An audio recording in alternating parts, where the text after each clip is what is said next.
Antler Up, episode 20, Adam Konar. Let's go. Antler Up, Edmonton, touchdown Elks.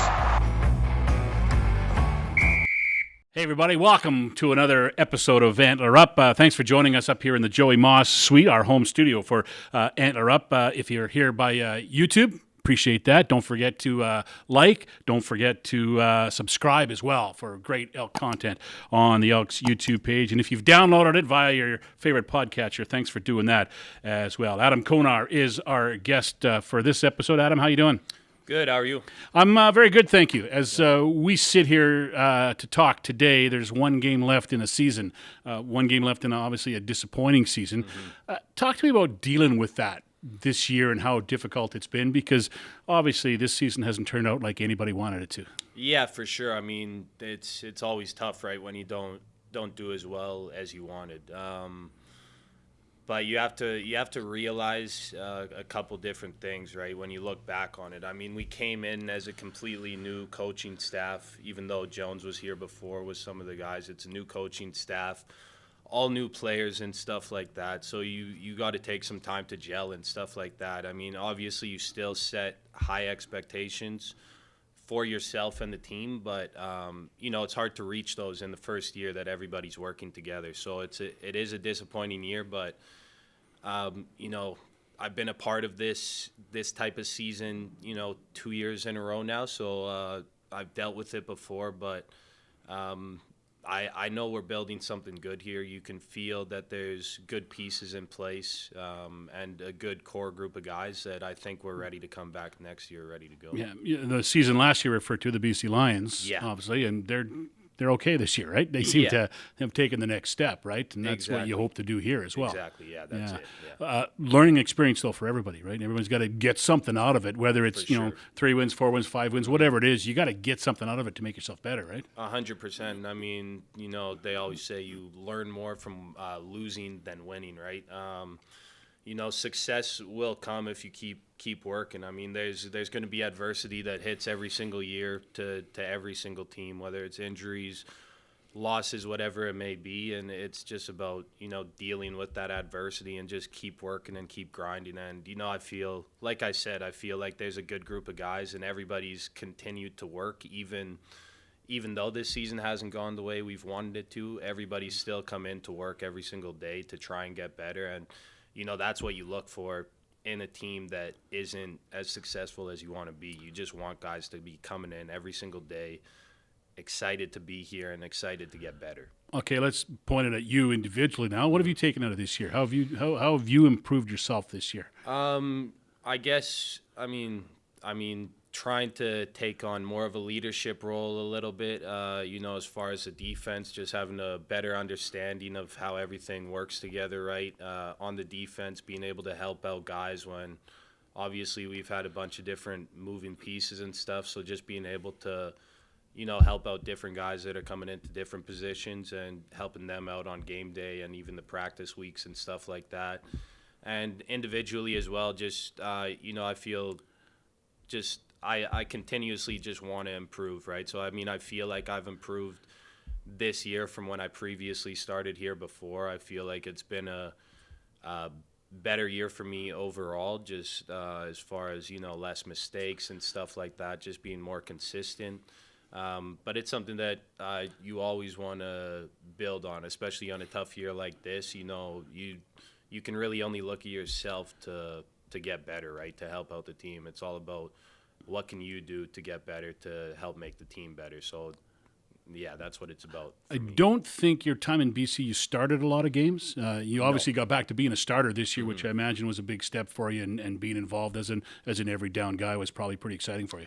Definitely was. That's why, I'm super, super appreciative of Coach Jones and G-Roy for giving me the chance to come in and step in, A lot of times it just has to be the right situation, right? You just need the coaches to believe in your ability. You need the GM to believe in your ability. And for whatever reason it is for different guys in different years, sometimes it just doesn't work out for them, whether it's, coaches want someone else to play or something like that.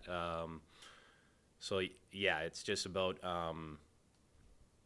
it's about having someone who believes in you. And for me this year, I was lucky to have Coach Jones and G-Roy, like I said, to bring me in. They both believed in me, believed I could step in and be a starter again. And so, yeah. You obviously had a relationship with G-Roy from your time in BC and his time in BC. You obviously have a relationship as well with Chris Jones from your time here before. Those two maybe the main reasons why you decided to come back? Yeah, 100%. I mean, as soon as I saw Jones sign back here to be the head coach and GM, I got super excited. I thought that would be a good chance to maybe try and come back here. I hadn't even talked to him yet at that point, but just looking at it, I felt like it could be a good opportunity if he was to reach out to me, and he ended up reaching out. And also G-Roy as well. I mean, G-Roy was there in BC watching me the past couple of years, mostly in practice, but also in the game reps that I got on defense as well. So they were able to see that I could still play defense, right? And they were willing to give me a try to play defense full time. And so yeah, super appreciative of that. I think you signed the first or second day of free agency back last February. Yeah. Walk me through that day. What was it like? You wake up, at a certain time you're going to be a free agent. You can start taking calls and start talking to people. What was that day like for you? Yeah, so I guess now they have the week leading up to the free agency, right? So the courting period. Yeah, whatever you want to call it, which basically is free agency opening up almost a week earlier, but it's just talking to teams and stuff like that. So the main guys I was talking to were G-Roy and Coach Jones, and they told me they wanted me to come in and play and play defense, whether it be a starter or whatever. But come in and win the job and play defense. And so I was super excited. And then just on free agency, the day it opened up was right away was when I signed. And, I was excited to come here and get to work. Did you talk to many other teams? I talked to a couple other teams, yeah. But none of them were – I mean, I really wanted to come back here, I really enjoyed my time here before, especially obviously winning a Grey Cup with Jones before. I know the type of team he can build. So as soon as he called me, I kind of had my mind set on coming back here. And it's worked out well. You've had, obviously the wins aren't there, but the numbers you've posted have been some of the best of your career. I think it's going to be your second best year, tackles wise and everything of your career. So it's worked out well for you. For sure, it has. Yeah. No, it's been a solid year individually. But yeah, hopefully that individual success grows into team success. Absolutely. Is there something about Chris Jones' defense that's a good fit for you? I think there is just the versatility he likes in his defenders. I feel like I can move around well enough in space that he can kind of move me into different spots. He runs a little bit of a different defense than most other coaches in the league. You see guys moving around a lot more. So yeah, I think that is what suits me, is just the versatility you kind of need to play in the defense. I've watched you play since you were drafted in 2015, whether it be here or when you were with the BC Lions. Mm-hmm. You seem to have turned one thing around in your game. The comment about Adam Konar was always he gets hurt. Mm-hmm. Right? Your first 4 or 5 years, you missed more games than you played, I think. How did you rectify that? I know a lot of it's just dumb luck on the field, and guys get hurt because it's pro football and it's a collision sport. But you played every game last year, you played every game this year, and you seem to have gotten over that part of finding that injury misfortune. How'd you do it? Did you do anything to, change your luck or change the way you play or change the way you look after yourself? Yeah, definitely change some of the things I do as far as not only training but nutrition as well. But it's a combination of everything, and just also being more consistent with everything too, right? I mean, when I was younger, I did try and stay on track and stuff, but would seem to lose track, and then next thing you know, you're injured on the field. You miss a couple workouts or something like that, and that's what can take you out, right? But just been finding real consistency in my workouts, especially in the season, getting up and working out every day, even when you don't want to, which has been super crucial for me to try and stay healthy, is just keeping my body strong and, just really, taking it to another level, just doing really knowing that this is my job. This is what I get paid to do. I'm going to put everything that I have into this while I play, because football it's a limited career, right? And I've already played more than most guys have played. And so, the longer you play, the more you have to do to take care of your body. So I've kind of figured that out. Just the more I've played is, I need to do even more than I did when I was younger. Like I need to take my nutrition more seriously. I need to work out more seriously. Not that I didn't before, but it's about the discipline of it, and just, doing it every single day. It's your job, right? It's your job. Yeah. How much do you learn from a guy like Manny Arsenault, who at his age, and 35 is not old in real life, it's older in football though. Yeah. He's a machine still.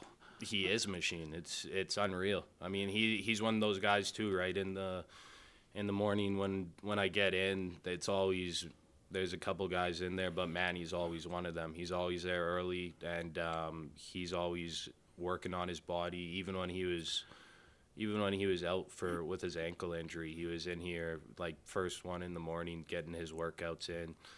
So to see someone like that doing that at his age, I don't mean that in a disrespectful way, but he's a little older, right? But you see the amount of work that he puts in, and so that you realize how much work you do have to put in to just be able to stay consistent and stay on top of your game. You talk about coming in early. I know guys stay late. I think one of the most misunderstood things about the CFL football player is how hard he works.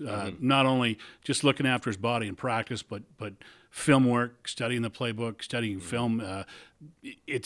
They call it a 4.5 hour workday, right? But not a lot of guys work only 4.5 hours, right? No, definitely not. It's more of a full workday than you think. I mean, and again, like I said, like when you're younger, you kind of, everybody puts that in your head. In your rookie year and your second year and stuff, it's like, oh, it's a 4.5 hour workday. This is easy. You come in just before meetings and stuff like that, but then you don't realize all the guys that have been around for a long time are the guys showing up at 7 a.m. and not leaving till 2 or 3 p.m. You know what I mean? They're staying after watching film. They're coming in early, doing workouts, whatever they need to do. So you start realizing it's more about a 7-8 hour workday than a 4.5 hour. Yeah, a veteran player once told me all the guys who've been in the league for 5 or 6 years are here in the afternoons, and all the guys who play for 2 or 3 years are on the golf course in the summertime in the afternoons. Yeah. And at some point you realize, I got to stop golfing and start working a little bit harder, right? For sure, yeah. 100%. Don't get me wrong, I love golf too, but sometimes I have to sacrifice. Not really sacrifice. I have to choose, what's better for me, going out to the golf course or taking care of my body. You any good? I'm okay. Yeah. What's good? Well, I'm not, so I don't know what's good anymore. If I break 100, I'm happy with that. Yeah. Okay. Days. There you go. Yeah. If you start a round with 2 sleeves of balls, 6 balls, how many do you finish with? I'm losing them all. You're losing them all? Yeah, I got to find some in the bushes. Really, eh? For sure. That's how I always golf too, right? You Yeah. put it in the high grass or the bushes, and I don't care whose ball I find. As long as I find one, I'm going to use it and keep going, fine. right? Yeah. I don't spend much time looking for balls. If I go off to the side and I find another one, that's one. That's my ball. That's it. That's my second shot. That's it. You don't need to golf when you're here. You live in Vancouver in the off season. You got lots of time to golf, right? I have lived in Vancouver my whole career basically up until now, but now I'm moving to Calgary for the off season, so I'll be there in the off season. But I have been able to golf in Vancouver in the off season. Yeah. You're born right in Vancouver or North Vancouver? North Van, okay, and grew up in that area. Grew up in that area. Yeah. And did you play any other sports as a kid? Yeah. First off, when did you start playing football? When did I start playing football? I want to say I started flag football in grade 3 or 4. Yeah. I played that for a couple years before getting into contact football. So it's been a long time then. Oh, been a real long time. Yeah. And what else did you play in school or minor sports? Yeah, so I played quite a few sports. I played soccer, basketball, played basketball all the way through high school, soccer all the way up until high school, and I tried hockey for a year or two. Yeah. Just for some reason couldn't handle it at the time. I enjoyed basketball and soccer and football more. Yeah. So I just stuck with those ones, and I also did track and field as well growing up too. Other than football, what was your best sport? Probably basketball. Yeah. I think. Yeah. That was the one that that was the one I stuck with the longest, other than football. Right. I played all the way through high school. I really enjoyed basketball. It's a super fun sport. I still love watching the NBA and everything like that to this day, and playing pickup when I can too in the off season, of course. But basketball is probably the second favorite sport. All right. Pretty good at football in high school. We'll talk about that when we come back for part 2, the second half of Antler Up with Adam Konar. The Antler Up podcast is recorded in the Joey Moss Championship Suite. The Joey Moss Suite opened in 2022 to honor Joey, his great legacy, and to remember one of Edmonton's greatest heroes. The Joey Moss Suite is a great place to watch an Elks game from. To learn more about how to purchase the Joey Moss Championship Suite for an upcoming Elks game, email partnerships@goelks.com. I was looking it up. Your dad, I think, retired about 3 years before you were born. So you never got a chance to see him play, which is kind of unfortunate because you ended up taking the same path as him. Yeah, definitely it is. I mean, I've seen some old film of his. Not film. I've seen some old videos of his from back in the day. I was going to say, he didn't play that long ago, right? No, not that long ago. But I did actually see one of his it's easier to find old Lions games online. I saw one of his UBC games, actually, from what year would that have been? 78 or something like that. When I think they might have made the Vanier that year. And he was playing in the Vanier. So that was pretty cool to watch him in college and see what he looked like in college, but also have watched quite a few games of him playing for the Lions too. Have you watched games of him with him much? I haven't watched games of him with him. I don't think he really turns those on much anymore, He doesn't really watch much of his old games. He doesn't really have any old videos or anything like that. So really the only I just would look some games up on YouTube sometimes, like his just highlights of their Grey Cup games that he was in, and different games that he played in. He was a pretty good player, right? I think he was really a two-time All-Star, I think. He played in 3 Grey Cups, won one of them, so it's, good guy to emulate. Oh, yeah, big time, for sure. It's someone good to look up to, for sure. I know you played running back in high school as well, but was he the reason you kind of gravitated to linebacker? He probably was the reason I gravitated a bit towards defense, I guess. I mean, honestly, when I first started playing football, I was playing quarterback. I really liked quarterback. But then in grade 8, I think it was, I tore my rotator cuff. So I never got my job back after that at quarterback. Someone else took over and played the rest of our high school career with him at quarterback. Who was it? Do you remember? Jeff Dickelman. Jeff Dickelman. And did he still end a good friend to this day. Oh, really? Yeah. Hi, Jeff. How you doing? Did he end up playing? Did he go He anywhere? ended up going to McGill, but he was a much smarter person than he was a good football player. He was one of the smartest guys I've ever been around. Could pick apart a defense, no problem. Didn't have a crazy amount of talent, but it was just his brains that really made him a good player. Oh, shout out to Jeff Dickelman then, for sure.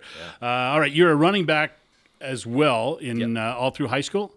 When did you make the choice and decide I gotta? And how did that come about? Did a coach tell you got to pick one or the other? I mean, I guess it wasn't more my choice as universities wanting me to play defense. Yeah. And I mean, even though I played running back in high school, towards the end of my high school career, like grade 11 and 12, I always felt like that I was more of a defensive player than a running back. I just felt like, I could play running back too, but I enjoyed defense more. I enjoyed playing safety or linebacker or whatever it was that I was playing at the time. So I just enjoyed playing defense more, and that's what everyone recruited me for. No one actually ended up recruiting me for running back. Yeah, okay. So I must have not been that good. You were good at running back, though. You put some decent. numbers up. Yeah, put up some decent. I'm not fooling around here. We are sitting with the MVP of the 2010 Subway Bowl game in BC, right? Yeah, that's correct. Tell me about that game. What do you remember about it? It was a good game. We played Terry Fox, and we had lost to them earlier that season. I think it might have been our first game of the year that we played against Terry Fox. We lost against them, so that game had a little bit more meaning to it when we met up with them in the provincial final in the Subway Bowl. So it was a super fun game. Obviously, I remember having a good game, having a couple touchdowns and having a couple interceptions. But I just remembered the history of our school made it a super special game, right? Of Vancouver College, super traditional school, especially with football as well. So it meant a lot to all of us to win that game just because of the heavy tradition and all the alumni that were in the stands and stuff that night. It meant a lot to us to get that win. Was it when they played at BC Place or not? So we played that at Empire Stadium. Okay. It was the year that the Lions, it was 2010. Oh, 2010. yeah. That was the year they had the temporary stadium set up. Yeah, the Empire Stadium. It was a perfect stadium for that, because it was a little smaller, right? So yeah, I don't know. How much do you remember about the old Empire Stadium? Not much. Not much, because pictures, it was like such a replica. Like they did a great job replicating that stadium. And I know the Elks played a couple of games that year there, and it was a lot of fun. It was a lot of fun. Ricky Ray had 100 yards rushing in that stadium. You're kidding me. No, I'm not. In a game. In a game, yeah. In one game, yeah. 100 yards, yeah. Okay. Only 100-yard game. Of course, he missed the next two games because he got tackled so much. But he had 100 yards. So that's the one game. And they won that game in overtime, as I recall, in 2010 as well. The Google box officially tells me, I don't know, you can verify this or not, 3 touchdowns and 2 interceptions. I think that was right. Yeah. You remember how many yards? Rushing? It wasn't many yards rushing. No. It was, I think a couple of the carries were closer to the goal line, and one might have been like a 20-yard run or something like that. But it wasn't too many yards. It was probably under 30 yards total rushing, but 3 touchdowns. Yeah. Okay, you mentioned universities were recruiting you as a linebacker. You ended up going to UBC to start your college career. How'd that process go for you? Why'd you pick UBC? And was it close? Honestly, it wasn't. I didn't go on any really official visits out of province. I really wanted to stay in province. So I went to SFU and UBC, but decided that I wanted to play at UBC. It probably had to do a little bit because my dad played there as well, but also the fact that some of my buddies that I played with in high school were going there. Some of the other guys I knew from around BC schools were going there, so I felt like picking there was going to be a good spot for us to build a team there. It felt like the right spot, and plus I could stay close to home with the family and stuff like that, so it felt like the right fit at the time. Didn't work out that you were there for the entire time. You ended up going to the Langley Rams for a while and Prairie Junior, then to the University of Calgary. How did that come about, going to Calgary?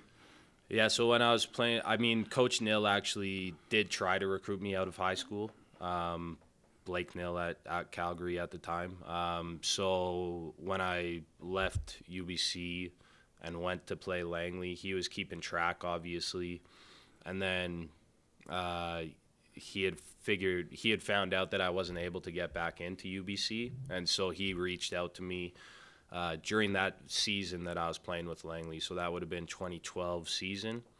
He reached out towards the end of the year, and within a week or two, I flew out to Calgary, and I was there. Chose to go there. It was a pretty quick decision, but it worked out. What was it like playing for him? He's a legendary coach, really, right? Super, legendary coach. I really enjoyed playing for him.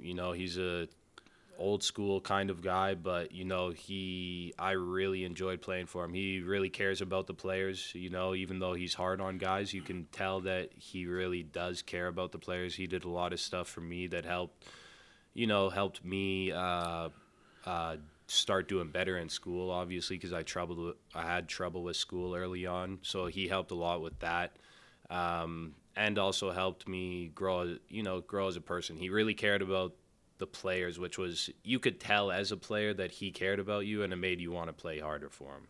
He's one of those type of coaches. All right, so you wrap things up in college. You get drafted in 2015 by Edmonton. You come to Edmonton, you make the team in your rookie year, and you win a Grey Cup. You got hurt. You didn't play a lot, but you got a ring out of it, which is a pretty cool way to start your career. For sure, yeah. It's funny after you win that in your rookie year, you're kind of like, wow, this is I'm gonna have 8 of these. This is pretty easy. Yeah, we're gonna do this. We're gonna do this every year. But then you realize there's a business side to football as well, and you see all these players leaving, our coaching staff all left, right? Jones and the whole coaching staff went to Sask after that. So it changed up quick. I thought we were going to win every single year, but it really changed up. But that year was, even though I was injured for most of the year, it was fun while I was here. I was here up until, I want to say, about week 10 or week 12. Then I went back home to rehab my knee injury. But the time I was here, you could tell it was something special in the building, The guys were just getting rolling at the time. I think that was about Labor Day or Labor Day rematch. Labor Day or just after Roddy Labor came Day. back. Yeah, we were getting really rolling at the time, so it felt like we had something coming together. And then just being able to go to the Grey Cup game, even though I wasn't able to play in it, it was definitely special to go out there and just feel like I was a part of the team. But it's always tough watching.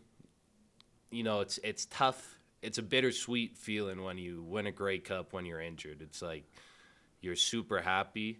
You get a ring and everything. You're happy for everyone that did it, but you feel like you want a bigger part in it, Yeah. So it's funny you say that. One of my memories after a Grey Cup game is the 2019 game in Calgary. Winnipeg wins. And I went in the Winnipeg dressing room, and I see Matt Nichols, who obviously I know pretty well from his time here. And I go and shake his hand and congratulate him, but he's got his arm in a sling, right? Because he's out, right? Yeah. They just acquired Kalaris. And I'm thinking after, I can't tell if he's happy or sad, right? Yeah. And then figure it's probably a little bit of both, right? For because sure. you're happy for your teammates, you're happy your team won, but Yeah. you're not really a part of it if you don't play in the game. It's a tough thing to go through, I imagine. It is, yeah, for sure. Yeah. I mean, don't get me wrong. It was still a awesome night and everything, awesome celebrations, and I was super excited at the time. But it's just one of those things you just want to you want to be a part of a team that wins it, that you have more of an impact on. Yeah. It's like I don't want to say I didn't have any impact on it because I played earlier in the year, but you want to be having an impact in that game in the biggest moment. You know what I mean? So it's just one of those things. November 29th, 2015 in Winnipeg. You said you're on the sidelines. Tell me about as the game wound up. There's the one thing I remember is Matt O'Donnell lifting up Michael Riley and just like picking him up sky high, right? Yeah. And that to me was like, okay, that's it. It's done, right? It's in the books. Yeah. What do you remember from the game? I mean, definitely how cold it was. It was freezing out there. But it was just one of those tough nose games. It felt like one of those games that are kind of what is the CFL is all about. It's minus 15, minus 20 out. It's the Grey Cup game. Everybody's cold. Everybody's bundled up, but the guys are still out there playing. So it was just anything specific about the game, not really, just the general feeling and the general atmosphere of the game. It was super cool to be in that stadium with it just super packed, and you're playing for the Grey Cup. I mean, there's no better spot that you want to be. It's a pretty special group, too. 10 wins in a row. Definitely. They were down 13-0 before they even touched the football in the game, right? It was came back and won, and definitely a pretty special group. Great memory. Super special. Yeah, for sure. All right, we're going to the red zone now with Adam Konar. Final 3 questions of Antler Up. What do you mean perfect? Are you bored or what? No, I'm ready to go. We can go 21 questions. I'm kidding. All right. First question. First CFL game you ever saw? First game I ever saw. Ooh, that's tough. I don't know if I can remember the first one, but I went to countless Lions games when I was younger. I don't remember the first one I went to, but I went when I was young enough to see Damon Allen play quarterback, and different.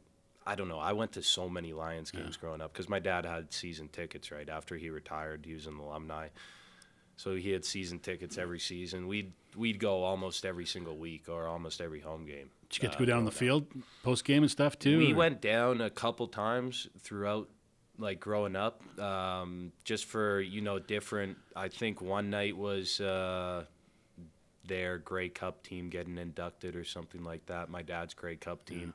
One night might have just been him and some other guys getting inducted into something. I can't remember exactly what it was, but so there was a couple times going down on the field, and that was definitely a cool experience, especially when you're a young kid. Yeah, I'll bet. Okay, question number 2, your best football memory.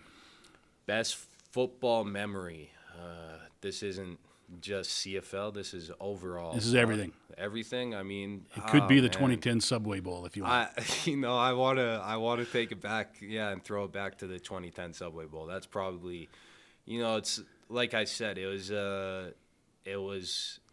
because it was football's such a big tradition at Vancouver College, my high school. And they hadn't won since the 90s, so it felt like it's been such a long dry spell without winning a championship, and we really felt like we were the team that was going to kind of change the tides and change VC, get back to our winning ways again. And so that one was super special, right? And especially at the time, I mean, looking back on it, it's like it was just high school, but like it's super special, to be a part of something like that. Even though it's at the high school level, it's just like something with so much history, and being able to do that for our school and our team and stuff. And it's something that kind of like keeps you in touch with all those other guys too over the years, as you always can look back on and talk about that old Subway Bowl that we won. All right, last question. Biggest name in your phone? Biggest name in my phone? Wow, that's it. Not many big names over here. Shoot. Biggest name? Probably, I got G-Roy Simon in there. It's pretty big. It's a Hall of Famer. That's a Hall of Famer. He's a Hall of Famer, there. yeah. I mean, G-Roy. That's probably the biggest name in my phone. Yeah. I mean, if not the leading receiver of all time, one of the best of all time. Yeah, one of the best of all time. I mean, it's not a bad answer, man. You don't have to talk me into it. It's not a bad answer. No, for sure. You can't ask for much better than that. I got to stick with G-Roy for sure. All right. Yeah. Excellent choice. Adam, thanks for your time, man. I appreciate it. Good luck to you as the off-season comes around and you're getting set for next year. Thanks, Mark. And things, I'm sure, will be better, right? Oh, yeah, for sure. They will. All right. He's Adam Konar. I'm Morley Scott. Thanks for watching Antler Up. Antler Up, Edmonton, touchdown Elks. He'll walk the dog to the end zone. Antler Up, Edmonton, touchdown Elks.